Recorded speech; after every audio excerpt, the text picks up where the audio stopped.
Now we have discussed about shunt motor. We have discussed about the shunt motor.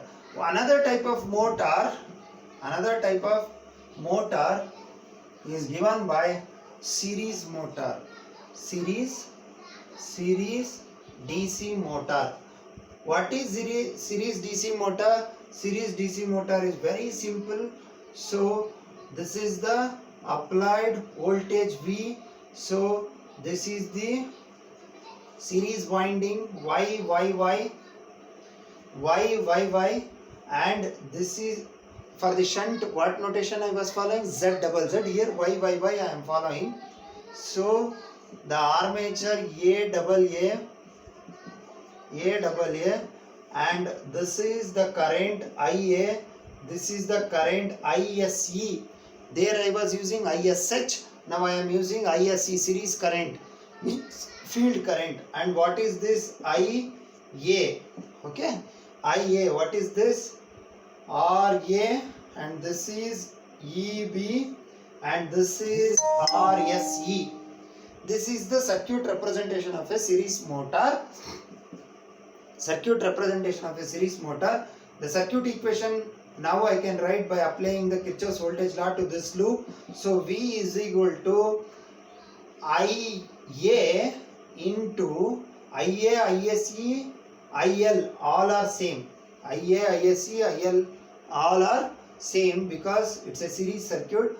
IA must be equal to, there are two resistances that are coming into picture.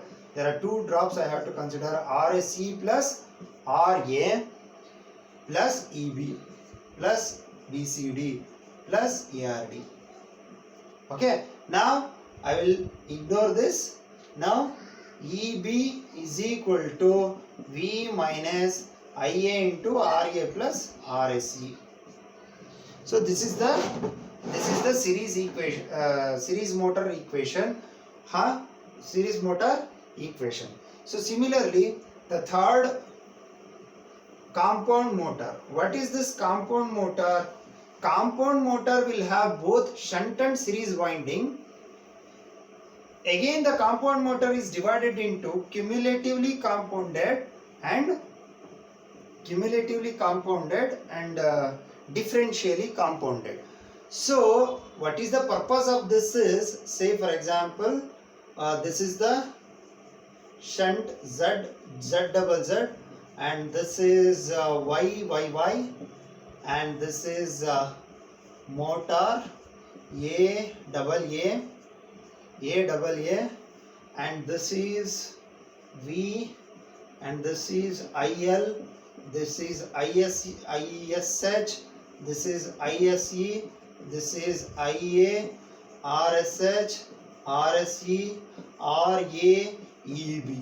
So this is how a compound motor is represented. So mainly the main purpose of the compound motor is it will produce both the flux due to the series winding plus flux due to the shunt winding, phi SH plus phi SE. So there is a large scope for the control of the flux. By controlling the flux, you can control the speed. The range of controlling of the speed for the particular application will be, you can control it from for a longer scale. For a longer scale you can control it. So because you have both series and as well shunt, so you can have more room for controlling the speed. In the differentially compounded motor, this series flux and shunt flux will additive. In differentially compounded motor, in cumulatively compounded motor, this series and shunt flux is additive. In the differentially compounded motor, series and shunt flux will be subtractive. When it is subtractive, the net flux will get reduced. So hence this actual net available torque for the starting of the motor itself is not satisfied in this differentially compounded motor, hence it doesn't have any application at all. application at all. So it is not at all. It's just a hypothetical motor. It will not exist and it will not be manufactured. So only cumulatively compounded will be there. So how it will be there? So you have to change the terminal. That's it. Y, okay. Z double Z is cumulatively. Differentially means Y. Only that is the difference. This is all about the types of DC motor, and there we have learned separately based on the type of excitation. We have classified DC motor into two types: separately excited, self-excited. Again in the self-excited, shunt, series and compound. Again in compound, cumulatively and differentially.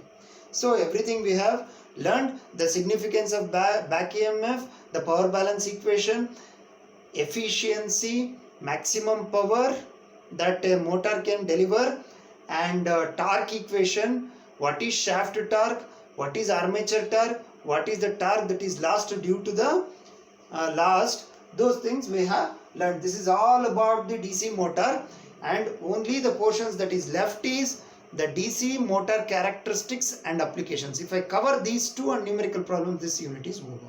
Okay, thank you.